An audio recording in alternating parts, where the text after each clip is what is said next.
And you're doing it. You're doing it. Now we can take it to the next level. If I had a message to share, you could do this anytime. Not to say you shouldn't go north. Mm-hmm. Not to say you shouldn't go out to nature. You can do it right here, right now in your office. See? Right here, right now.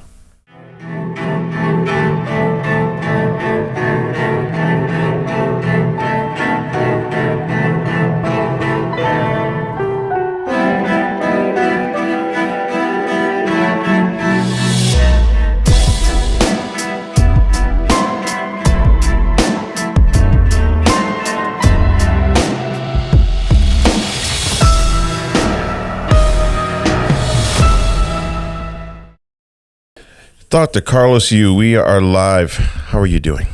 I'm doing great. Yeah? Happy to be here. I'm happy to have you here. I want to turn this way so I can see you. Yes. Make eye contact. Eye contact works for me anyways. Oh, it's a key. It's a key, right? Oh, yeah. Yeah. It's the gateway to the eyes are the gateway to the soul.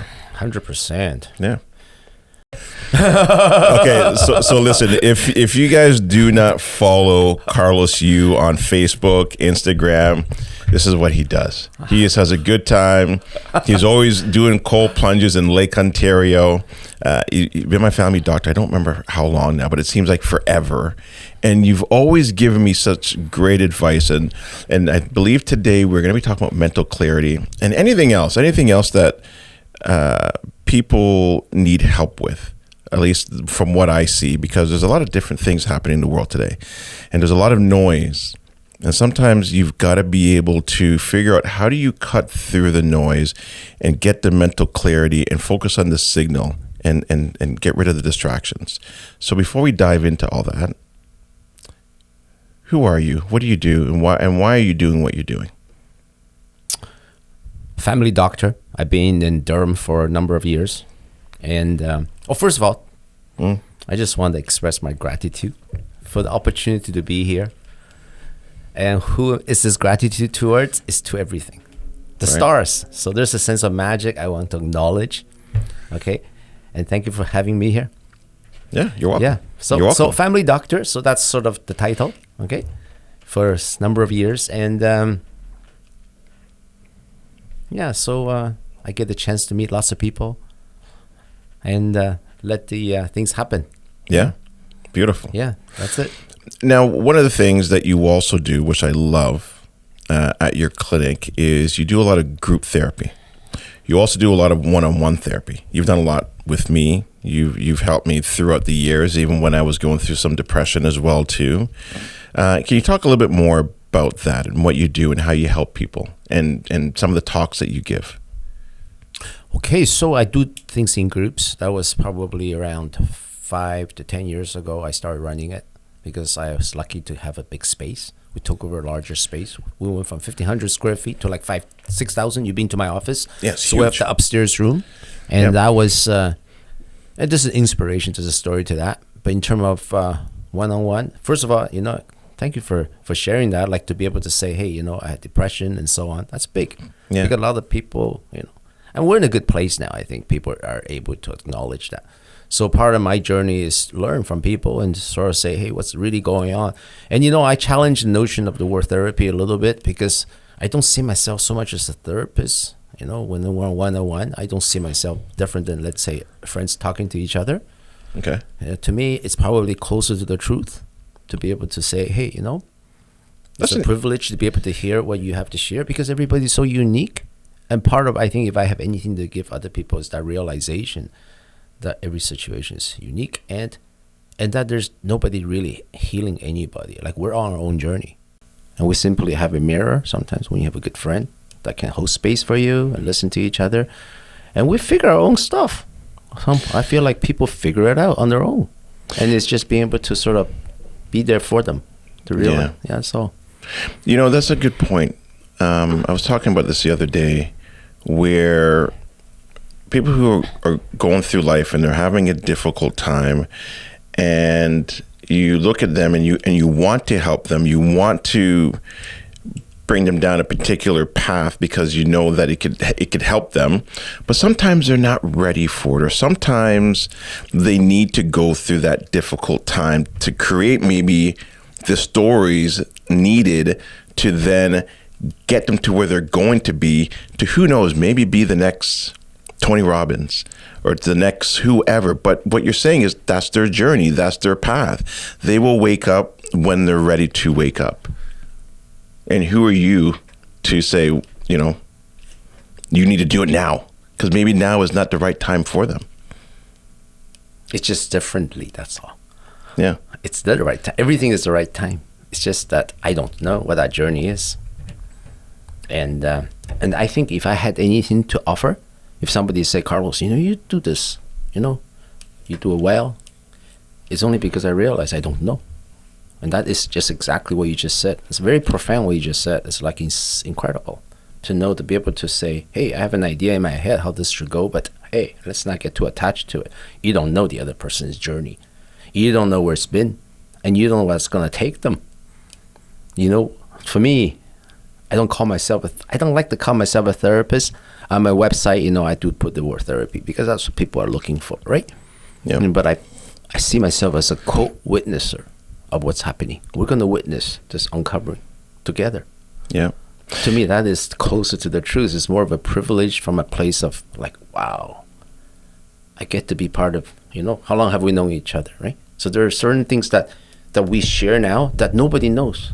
Mm-hmm. You and me alone. So that's the kind of a place I come from. Yeah. You trying to set that up somewhere? That's what it looks like. Is it a video? I just film myself. I can film you too. Yeah. No. I've got all kinds of cameras here.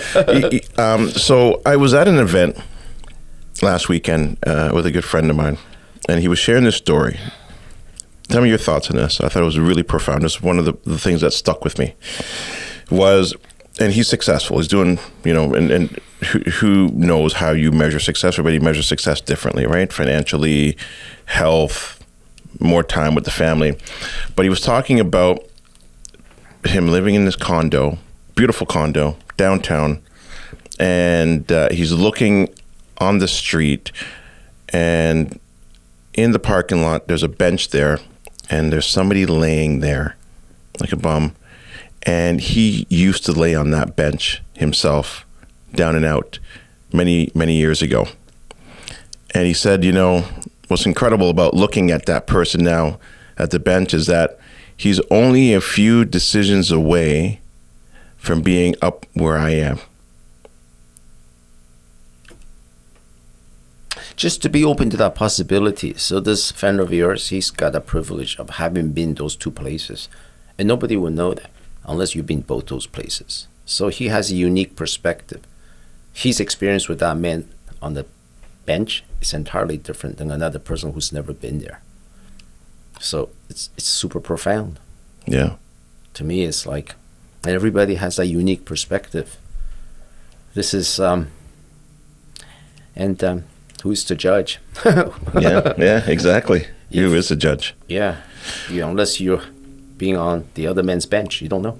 Mm-hmm. Now, you also do presence therapy. Can you touch on that and what that is? What is presence therapy? Okay, if you Google presence therapy, you probably won't find too much on it, okay? Because I don't want to use the word therapy, which I've already alluded to, right?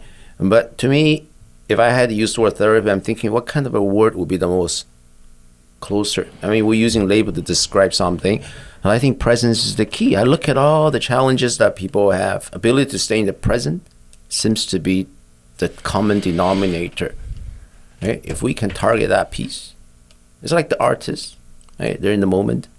It's like the athletes when they're in the moment. Like Eckhart Tolle says, the power of now. How do you get to the here and now? How do you stay in the here and now? Every moment is like that. And what does it mean to be in the here and now? What does it mean not to be in the here and now? Right? So those things, we can tease it down and have a sort of a path to the here and now. It's the key. I think a lot of mental health challenges are actually invitation to back to the here and now. So there's many ways. A lot of people find their way on through different means, through sports, through art, through nature, and sometimes there's a whole bunch of things coming up in the horizon where people do that. Mm-hmm. But I offer in my own way, you know. So what is presence therapy? It's it's for me, okay, it's a way to help people rediscover what does it mean to be in the here and now, and also how to stay there. That's the key, right? So that's the journey. How? Give us some ideas or give us some tips on how to do that, because I believe I read an article where it says that you have anywhere from 50 to 70,000 thoughts that come across your mind every single day. That's a lot of thoughts. So when you hear that number, how do you filter out all that noise, and how do you be able to then stay, or at least focus in the presence, in the now? Okay, so I would say this. So some of this information cannot be delivered, first of all, by words. So for somebody who knows already, okay, it will make sense, right? So usually I'm kind of careful. Like I usually try to feel my audience out a little bit and see where they're at, right? Otherwise, words are very, very flimsy to try to express some experience of the here and now. So I think I would say this. What does it mean? First of all, what does it mean to be not in the here and now? What does it mean not to be? What happens when we're not? Like what? Yeah. Well, I think you're either thinking about the past, and sometimes you get depressed, or you're thinking about the future and you get anxious or anxiety because you're thinking about something that hasn't even happened yet, and you're thinking about something in the past that you can't change. And I think that causes a lot of stress for people, where they're trying to control things that they can't control in both aspects of it. And so then being able to learn from the mistakes that you've made, because that's usually what you do, is you dwell on the mistakes that you've made, not the success. Everybody usually dwells on the mistakes, but then also saying those mistakes are actually lessons that can better prepare me for larger gifts that I will get in the future to be able to open them. That's the way that I interpret it. So by having thoughts about the future or thoughts about the past, like for me, that doesn't necessarily have to take you out of the here and now. You could have those thoughts and still be in the here and now. And you could have those thoughts and not be in the here and now. And that's the difference. Because having thoughts about the future and the past is the gift of being a human. But being looped by them is the challenge. So what is the difference? So this is what I help people get back to, and then how to stay in that place of here and now while having those thoughts. You mentioned already, we can have, let's say, 57,000 thoughts. Yep. Okay, whatever the number might be. Okay, yep. It's immaterial, but lots of thoughts. But if you, any given minute, end of the day, you cannot actually recollect them all, right? You know they happen possibly, okay, based on whoever says so. But what is it about them that, and there are people, they're different. Some people have more thoughts than others, right? I feel like, like we're all different, so this is probably a given. Mm-hmm. And what is it about those thoughts that can take us away from the here and now? That's the key, I think, So, again, let me give you, for instance, okay? Let's say I spend a day at work. A little hectic, things are going, a lot of conversation, and some of the decisions I have to make. And now I'm still, my mind, on my way home, I'm driving home, right? I've got dinner to wait for me. Am I in the car? And my mind is still there. It's like things has an inertia, It's like Newton's law. Things that are moving has a tendency to continue. There's an inertia. The brain is still thinking about it. You can use the word rumination if you want at that point. What is the difference now between, let's say, a fellow who drives home, have no realization that he totally forgot about the drive. Mm-hmm. He got home, he knows he drove. It's like the picture, I've been to Walt Disney World, but I don't remember the trip kind of thing. Right. It's like all the money we spend on our kids, they don't remember the trip. They just see the picture, that's all. Right, yeah. But you have no recollection about the trip. Now, to me, while he was driving, he's not in the here and now. Right? He forgot to pick up the milk he's supposed to pick up, right? And a good thing that was an easy drive. Otherwise, things may not have gone so well. Right? So he wasn't in here now in that entire drive. He was having thoughts about the office, about the past in this case, right? or maybe about the future, what I'm going to say tomorrow morning when I get back to work, right? Whatever it is in their mind. What is it about that experience that made them not in the here and now? That's the question. Yeah, that is a question, because your mind, from what you're saying there, it doesn't know the difference between reality and non-reality. Does it? Because you're driving and now you've gone into automation mode, or AI mode, whatever you want to call it, right? And so you're not in reality, or you're not in the present, because you're thinking about something that maybe is in the future or in the past. I mean, I've gone through this, and all of a sudden I'm home and I'm like, man, I went through lights and I've stopped and I've turned and I've seen I know the pedestrians are there, but I'm recreating something completely different in my mind, or working things out. Exactly. So when you say the word reality, to me, it's almost synonymous with present moment. You're not present. Right. You're not in the here and now. Right, exactly. Because the here and now is the steering wheel. The here and now is the fan blowing in your face. The here and now is the traffic in front of you. You're aware. You notice, oh my goodness, look at the speed camera over there. They just installed. Yeah. And the beautiful skyline. That's the here and now. That is the reality. What the mind is doing is creating the illusion that I'm somewhere else. That is why that here and now is no longer accessible during that moment. So if that is the difference, am I right? And maybe we agree on that. So I think the first step, if I was working with people, is to come to that place to realize that there's two states we could be in. I could have the same thoughts about the office, about what I'm going to do tomorrow, and still be in the here and now. Or I could completely be oblivious to what's happening here and now and purely be completely preoccupied by the thoughts about the past, or the thoughts about what I'm going to do tomorrow morning, back in the office again. Right. This is the difference. Yeah. So the journey is to go back to being the here and now. Why? Because in the here and now, you're going to pick up your milk. You're going to see the speed camera. You're going to enjoy the sunset. Okay. Yeah. And nobody's paying you no more anyways. You're working for nothing, because chances are you get back to the office, everything will just be sorted out anyways. And the good chance that all the thinking that you've done is wasted anyways. There's a lot of repeated thinking that's not necessary. Or the thinking could be based on information you don't have yet. A lot of times, we're trying to solve a problem before it's actually happened. And by the time it happens, all the pre-thinking causes us more harm than good, because we come in with prejudice about the situation, thinking that we got to figure it out. But really, the situation we actually end up in is entirely different. Right. So being the here and now is the key. Overthinking doesn't help. Right. For sure. Now, there's another therapy that you do. I don't know if you call it therapy, but air acupuncture, as in your ears. Yes. Yeah. What is that, and how is that beneficial?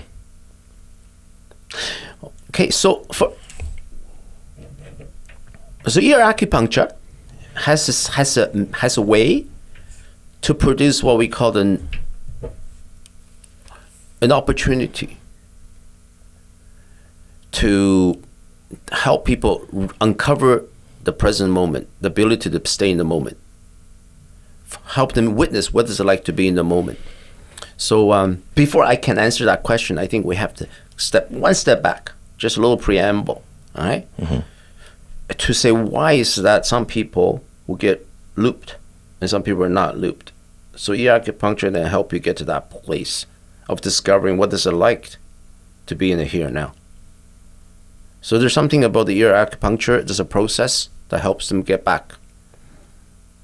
See, some of the people I work with, right, they're very much in the loop. They don't know what it's like to be in here and now at all. So there's many paths. For instance, go meditation. It's very common. People are meditating. But meditating doesn't work for a lot of people because they get frustrated after a while. This is not working for me. Right?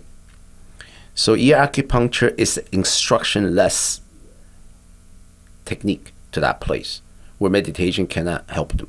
See, meditation carries an instruction, and that instruction itself can loop them. It's kind of hard for me to explain this a little bit, but because sometimes people have been programmed with, there's a thought inside their head that I cannot do it. that is they're unaware of, because their mind has been programmed in that way.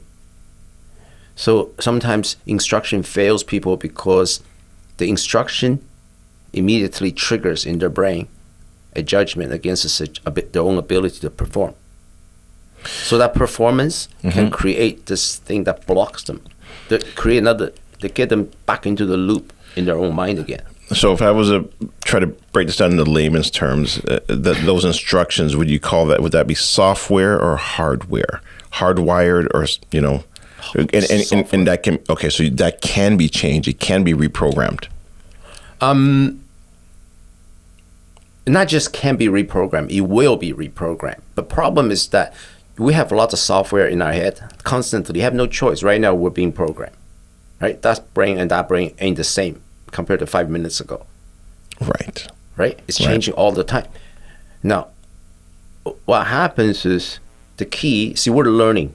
Okay, that brain is insane. It's being programmed, all kinds of experiences. But the key is, unless you're in the moment, you will not select the right software. I see the people that come to me with challenges, it's not necessarily it could be that they don't have the necessary software package, but they have it. But they keep habituating to the wrong one. Right. They're stuck in a certain pattern. There's certain ones that's programmed in a certain way come first. The ones that's programmed earlier in their lives, maybe, or the ones that's programmed under severe challenges, emotional challenges, because those ones are embodied. The felt ones are more likely to come up first, and they can loop them first. So yes, to your question, are they software? Yeah, they're all software. But the answer is not in reprogramming, because that is a given. The answer is something else. It's not in reprogramming our brain. Right. So then what about people who, like autism? But what's happening there? Where, you know, and that seems to be happening a lot more in our society, because autism wasn't the amount that we had back in, say, the 70s or 80s compared to where it is now. Something's changed in our environment. What's caused that? And it is that software. Well, that to me, that seems like hardware.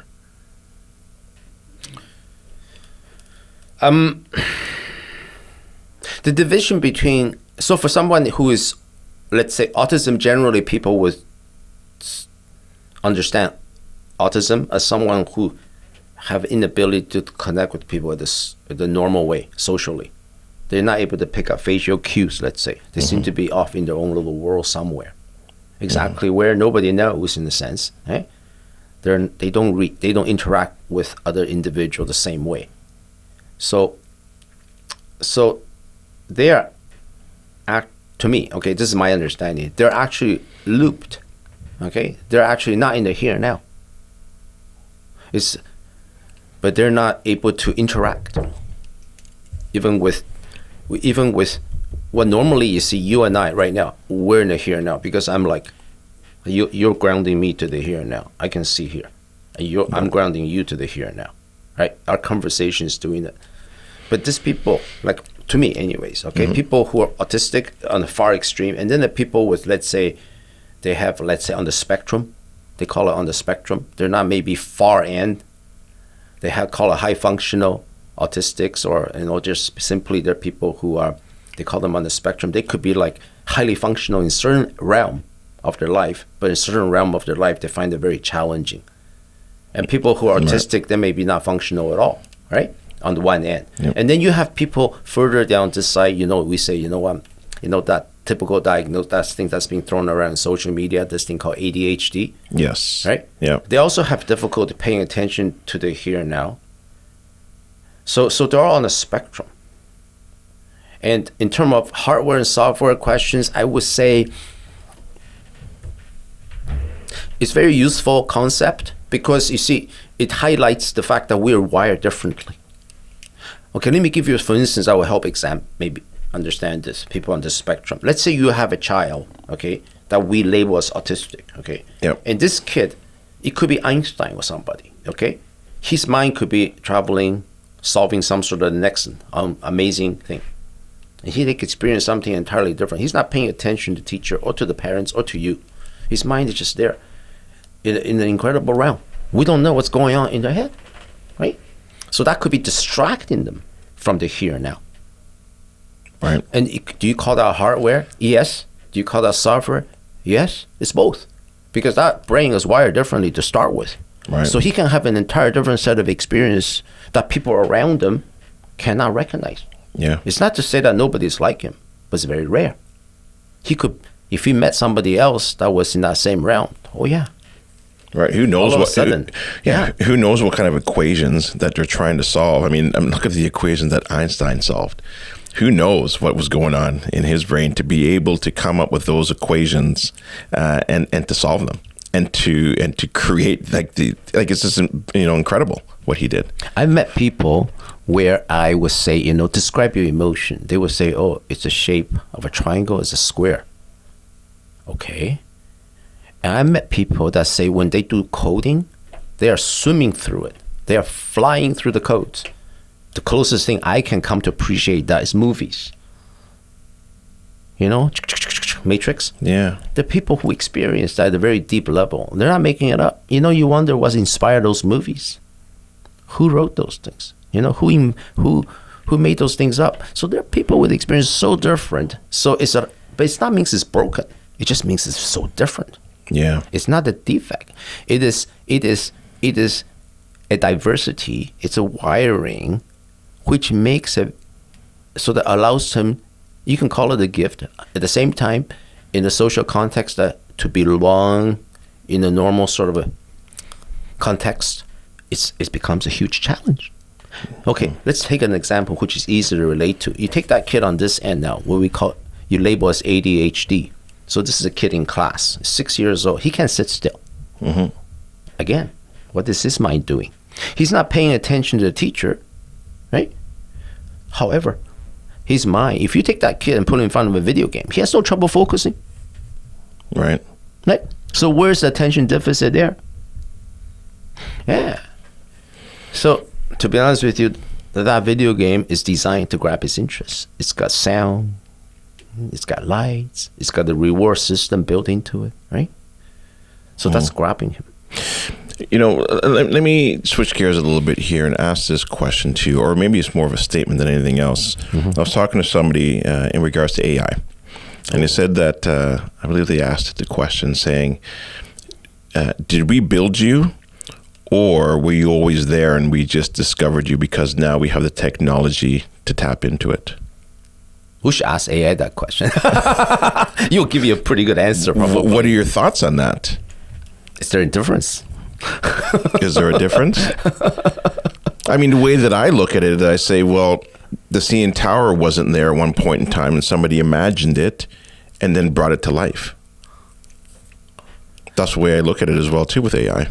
Right. So now the opposites to the CN Tower make us imagine it for it to be there. It's kind of... Yeah.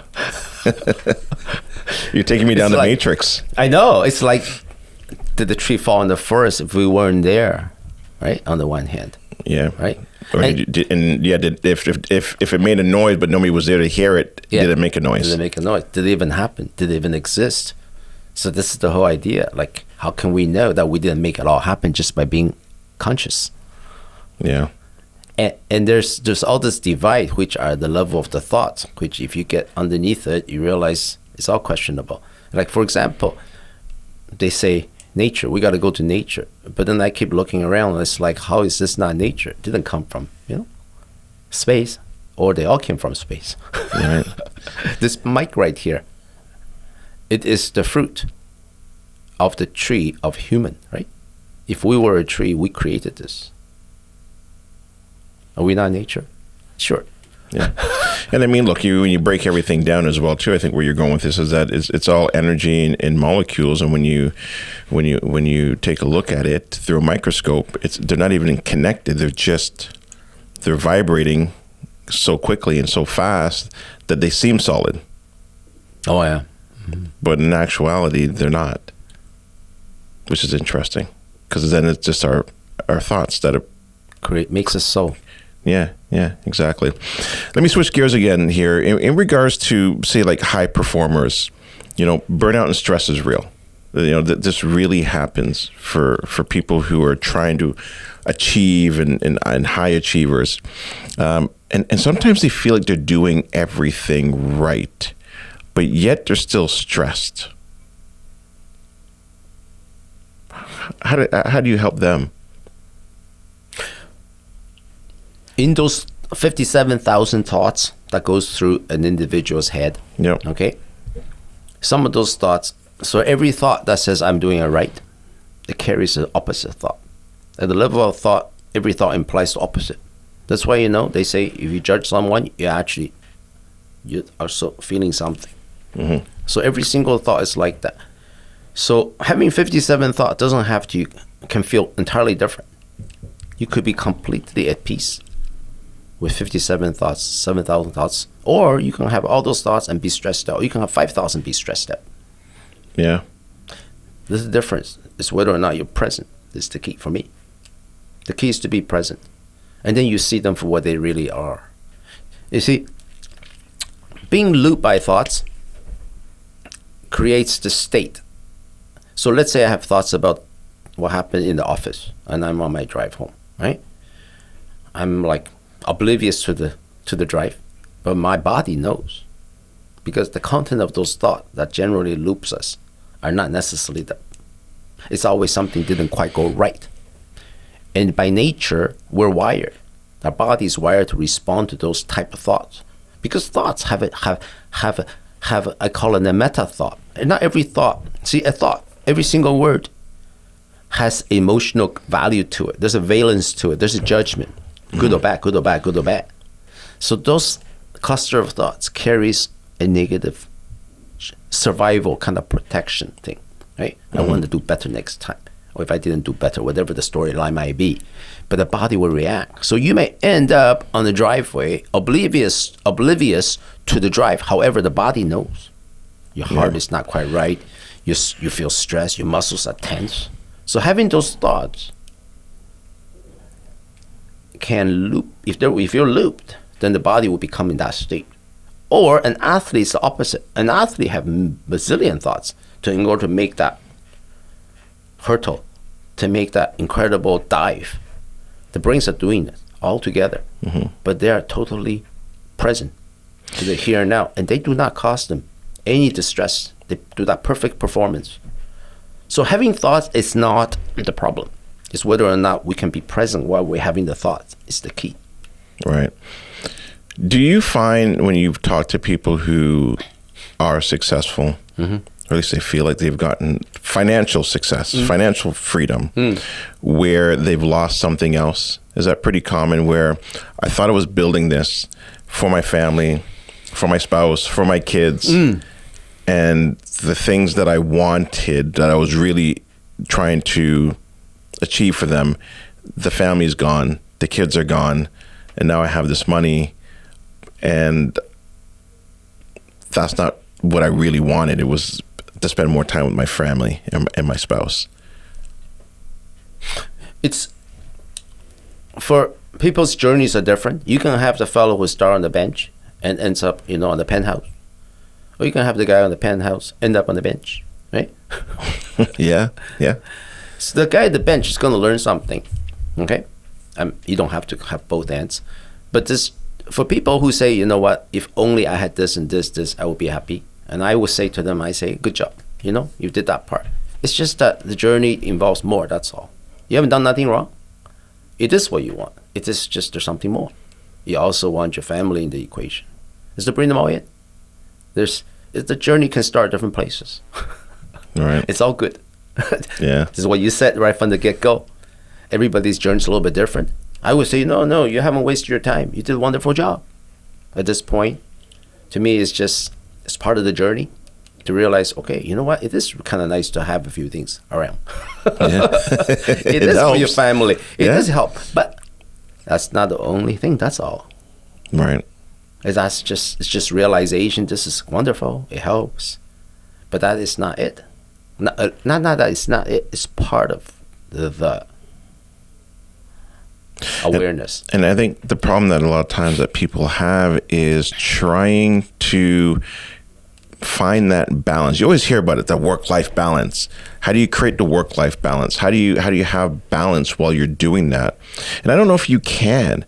It almost feels like, in the way that I've done it, and maybe you can pick this apart and see whether or not it's the right way to do it. And I think we've talked about this before, where I take mini retirements, where from mid-Jan to end of June, I'm in heavy work mode.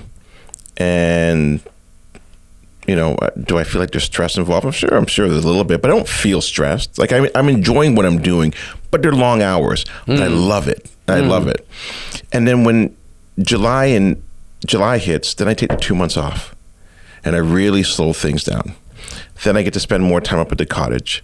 It allows me to take a break. It allows me to take a look at the businesses that I've created or become a part of, to saying, does that still serve me, or does it not serve me?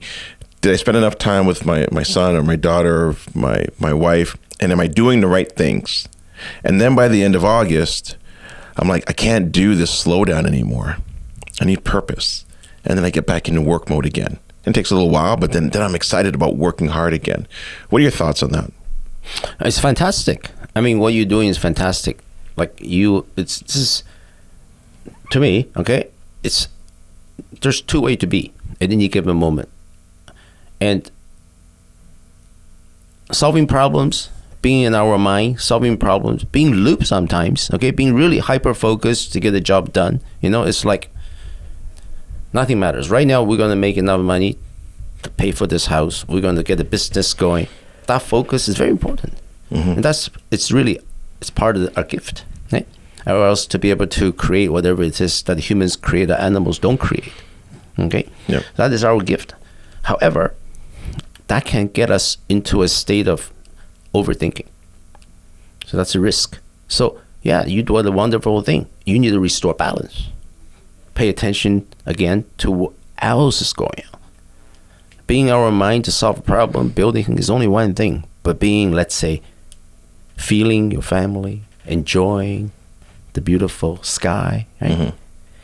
It's enjoying what is really else is happening is very important. Yeah. So to create that balance, you naturally have found a way. And you probably do more than that. You probably find times during even a day. After you've had a busy day, you probably have something to ground you back to your body again. 100%. Right? Yeah. Maybe through exercises. A lot of people go over running. Yeah. It's to find that balance. The people that don't find that balance will eventually face a great challenge. Yeah. They will find that, well, they're maybe functioning well in a certain realm. The rest of their life is taking compromises. They're not there to listen to maybe other things in their relationship that care about. They may not be listening to the body. The body might be talking, say, hey, you know what? Through pain, your back hurts, right? Instead of popping some pills, the message really is to get up and get some exercise, right? Yeah. So without listening to your body, after a little while, things will happen. And that will come back and compromise the very thing he's trying to accomplish in the first place, you see, by not looking after the whole big picture. So having this sort of balance, being aware all the time. So I tell people who are having a lot of challenges looping their head, I say, look, if they're not paying you, don't be in your mind. Find recreational activities that's not to do with your mind anymore. Like, don't go to podcasts. Don't read a book. Definitely don't watch the news. Yeah. Okay? Because they'll get you back into your mind. Nobody's paying you to do that. You're not going to solve any problem in the world by listening to the news. Yeah. And the news is it's a lot of fear. That's what it does. What is fear? Fear is a loop in your mind. Oh, what's going to happen tomorrow? Right. Too much. A little bit, it's okay, but too much. You're going to get enough anyways. People are going to tell you all about it. All right? And you can't even tune it out because somebody's going to tell you more. So I say, get out into the nature, because nature don't have so much triggers to get you back in your mind. If you sit at your studio, there's that builder that you got to look after, and there's a whole bunch of stuff in your computer, the inbox that you have answers. So if you got time, recreational time, make sure you create a balance. That's life balance. Life balance, the balance is not work, play. Underneath that is thoughts versus sensation. Get back to your sensory level. See, when you're playing, you're at the sensory level. See, when you're in nature, you're at the sensory level. Okay? The mind is not creating a fixed loop of thoughts when you're in nature, because nature does not take you to that place of thought loops. When you see the leaves that's brown, your mind don't say this is a horrible thing. The leaf is dying. When you, right. Your mind just says, "Oh, this is." Nature has a way to get us back to our senses. Anything physical can get us back into. That's why people go for massage therapy, because for like 45 minutes they're in their body, they're feeling. Yeah. Okay? So that's why people go there. They come out all blissed out. Right? It's because they're inside their body. Yeah, so true. So the balance is the key. And when you go away, you take the opportunity to go up north or somewhere, and then I see your some of the stuff you do, Yeah. Enjoying your family, enjoying nature. And what you're doing there is because you're in your body. You're more likely there in your body than here, right? Well, I feel grounded. And a lot of times I'm walking around with just my bare feet in the grass. And I think there's something to be said about being grounded. Your feet touching the earth and walking around and seeing things happening and going through the different, I'll call it seasons, from day to day to week with the insects and the bugs and the fish and the frogs, and everything has this rhythm and season of, it's firefly season. It's dragonfly season. And everything kind of just happens in this balance, and I'm just experiencing it, and which is what you said just earlier, but the sensory. And you're doing it. Now we can take it to the next level. If I had a message to share, you could do this anytime. Not to say you shouldn't go north. Not to say you shouldn't go out to nature. You can do it right here, right now in your office. Right here. Right now, we could be in our body all the time. This can be a cry, because sometimes people, they're so attached to the idea that they got to get away on a vacation to be peaceful, or they're so attached to the idea they got to go to the massage therapist or else it's not okay. But then you lose out. What about the here and now? We cannot be living to play, because work also be play? Of course it can. Yeah. So we can create a balance. The idea is that, so in presence therapy, because some people will say, I don't have time to go on vacation. I got to work all the time. I got all these kids I need to look after, right? I got this and that. I got aging parents I can't go away from, right? Can they not be happy? Right? Yeah. Because, even for me now too, like some of my days are long hours, but even though they're long hours, I don't feel stress, which would be an indication that it's not work. It's still play. And because I'm not stressed. I don't feel it. Sometimes even when I come into your office, like, are you stressed? I'm like, I don't feel stressed, but I hear it all the time. I'm like, but maybe I'm supposed to be stressed with all the emails that are coming in and all the different events that we're doing. And we've got to get ready for this, but I don't feel stressed. That's good. That's to my point. I mean, but I don't know if I am or not sometimes. No, I think it's okay. Don't have to. Yeah, no. If you're happy, you're happy. I think. It's okay to. It's okay. You don't have to make it up anything different. Yeah. So to me, like, you could totally have that 57,000 thoughts and not be stressed a bit. This is what I help people discover, that place. And I think this comes down to mindset. I used to think mindset was 80%, but I really feel it's more than that. I think it's more like 95%, and it could even be higher. Because that, to me, like, I'm always listening to something that can feed my mind to allow me to understand why I'm thinking the way that I'm thinking, to give me clarity on whatever mistakes, whatever you want to call them, mistakes or problems or issues that I have, that they're lessons. And even if I get another lesson that I've already, at least I thought that I learned already, and I got it again, I'm like, but I did this one already. oh no, but I didn't, because there's something still in there that I didn't learn. But I look at it as, and I said this earlier, that it allows me to open larger gifts, because the other gifts, I call them, they're problems, but I call them gifts. I just changed it in my head. I call, oh, here's another gift. Thank you, God, creators, whatever you want to call it, to saying, what am I supposed to learn from this one now? What am I supposed to uncover? And how does it help me or help people that are listening to me? Wonderful. See, you just had therapy from Gary here. Okay, whoever's listening. So that mindset Gary has, okay, if I may speak like this, okay, yep. That mindset is super, okay, it's incredible. The key is to be able to access it moment by moment. That's the key. A positive mindset. Well, we know what that is. No, not everybody, but now you've listened to Gary's talk, you should know now. Okay, but how do you make that something which will be part of you? That is the key. Otherwise, it's just that diet everybody knows about that works, that workout program that works, that you don't do. Right. So what happened to Gary? How can we get to where Gary is? Moment by moment, he just knows this. He's able to pay attention to all the software programs, and the one that works for him seems to just pop up. And that's why he can build all this stuff. Success. Manifest success. Right? That is where, what if I was to suggest that we can all be there?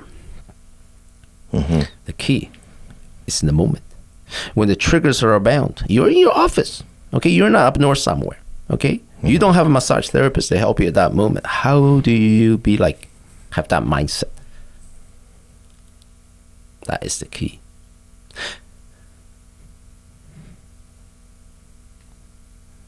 So let's do this little exercise right now. Okay, you yep. See, we're gonna do a little exercise. You know, when we are in nature, we're already set to be in our body, right? You got the leaves, you got the sky, you got the massage therapists that get us to our body, or you're in some athletic endeavors. But what if we do this right here, right now? You know, there's a lot of things about breathing in a certain way.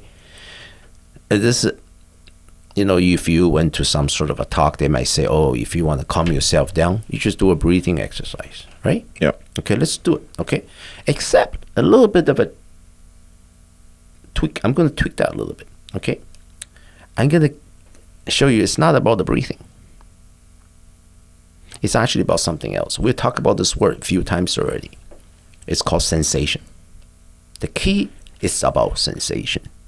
I've been waiting a long time to come up to this point. It's all about the sensation. If you simply give yourself the permission, okay, this is what I do, by the way, okay? This is how I help people get to that place of discovery of how things really are. I just ask them to close their eyes for a moment. If you can join me if you like, okay? Can we do this? Sure, let's do it. Okay, let's do it, okay? Okay.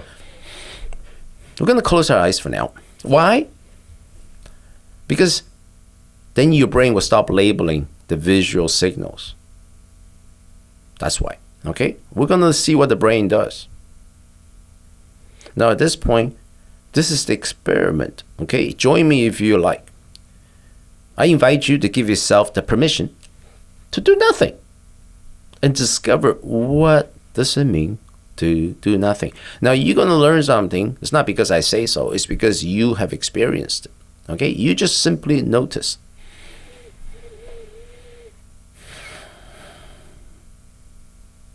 Not too long. You may resist the temptation to shut off the podcast at this point, okay? That's just see. If your brain said that, oh, I'm not going to watch this. Well, that's a thought. You see? The brain just generated that because remember, you did nothing. Why did the brain do that? Well, the brain just doing what the brain has to do. And you will see the 57,000 thoughts start to come out. Or maybe no thoughts at all. I don't know what you experience. You alone know.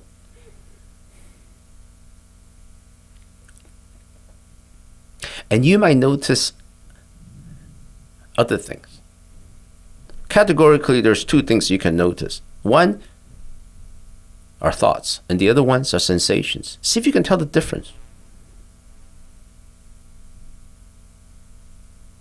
Thoughts generally are word-based. They don't have to be. They could be image-based. They could be described as an image, right? You're not really seeing. The idea of visualization, for example, is actually a thought, because you're not getting it through your eyeballs. The brain's generating an image. You have thoughts about what you're going to do later. Those are thoughts. And then, very different are the sensations. Sensation, for example, if you happen to notice the chair pressing up against you, body, that's a sensation. And your mind is going to say, oh, that's the chair pressing against me. If you notice a little stiffness in your back because you sat for a while, there's a sensation, and then there's a label. The label is, oh, my back is stiff.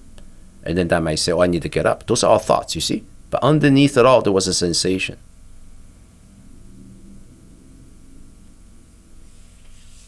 Now you have to sit with this for a little bit longer. Now I want you to do this. Stay with the sensation now. Stay with the sensation. Any sensation will do. And then you will see the thoughts will keep coming. You don't need to stop them at all. It's very different than, let's say, a meditation technique that tells you you're supposed to tune out of your thoughts or have a certain type of thoughts. All you do here is just maintain connection with a sensation in your body. For some people, it's where the breath comes in. But it's not about the breath. It's about the sensation that there's something going on when you're breathing. It could be the expansion of your chest. It could be the airflow up your nostril. Any sensation will do. It's all about sensation. Just like when you're the massage therapist, those are sensation. Just like when you go walk out in the woods, the wind blows against your face, or the sunlight, or the beams, and all those are sensations. Or just like the athlete when they feel their body, or the yogi. When you do yoga, you feel your body. Those are sensations. They're separate than the thoughts that's coming. The key is to have both. And if you actually stuck with me till this far, okay, and if you are actually at the sensory level, you will notice your body start to calm down. And this is because that's your natural state. You're returning to this natural state inside your body.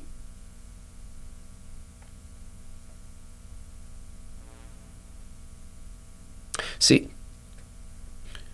when you say you're stressed, okay, let's go back to this word stress. If you say you're stressed, if at this moment somebody asks you, how do you feel? You say, oh, I feel stressed. That's a word. Underneath the word stress, there's something you feel in your body. It's a sensation. Sometimes people don't know this, right?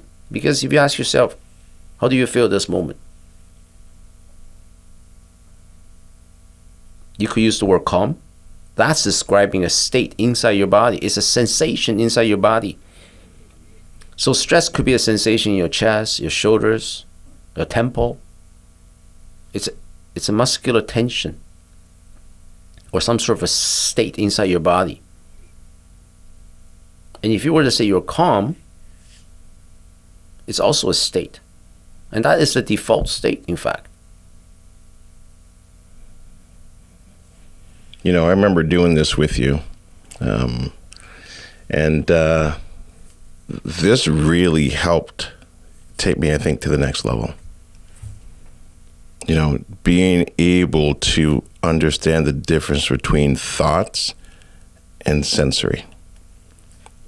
Then after that, I started doing yoga. Love yoga. Because it allows me, you know, at the beginning of the classes to feel my body, to actually really feel it, to see where the pain is or where there's agony or issues or, you know, tightness, and then to kind of to work on that, but also to tune everything else out, but just focus on my body and the breathing and the sensation and the movement. And, you know, the pro is amazing how great I feel. The con is I now have to do this for the rest of my life. Because I know how great I feel now from doing that, you know? So the key is sensation.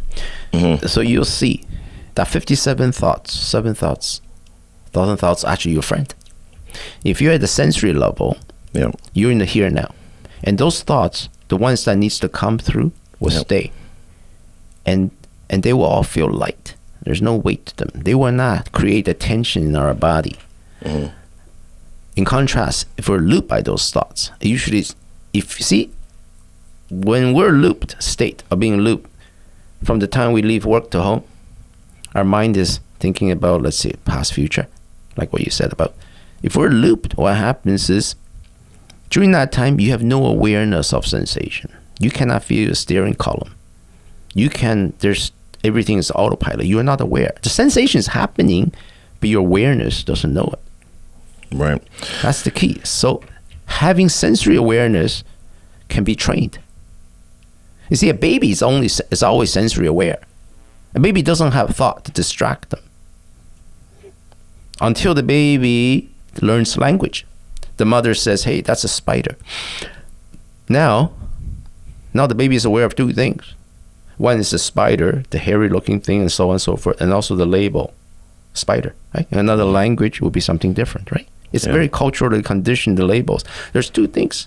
And what happens throughout the education process, gradually through, making things work in this society, we eventually live at the level of thoughts only. We have lost the sensory awareness. So our journey is back to both. You have to pay attention to both at the same time. Yeah. So that's our journey. That's why yoga is a very powerful thing. When you do yoga, the whole process designed to teach you to be sensory aware. Because if you're not, you'll fall over. There's no tree post for you. Yeah. You have to pay attention to those proprioceptors in your ankle, all the way up your spine. You have to keep balance. So you're forced to a sensory awareness. That's called sensory awareness training. Yeah. And that can help you access the positive mindset that you already have. See, we all have positive mindset. It's which one you access. Depends on whether or not you're in the moment. Because sometimes those thoughts, things are not going, are real too. Yeah. Depends on which one. Do you need in the moment? The key is to be in the moment. And the path is actually sensation. Sensory awareness is the key.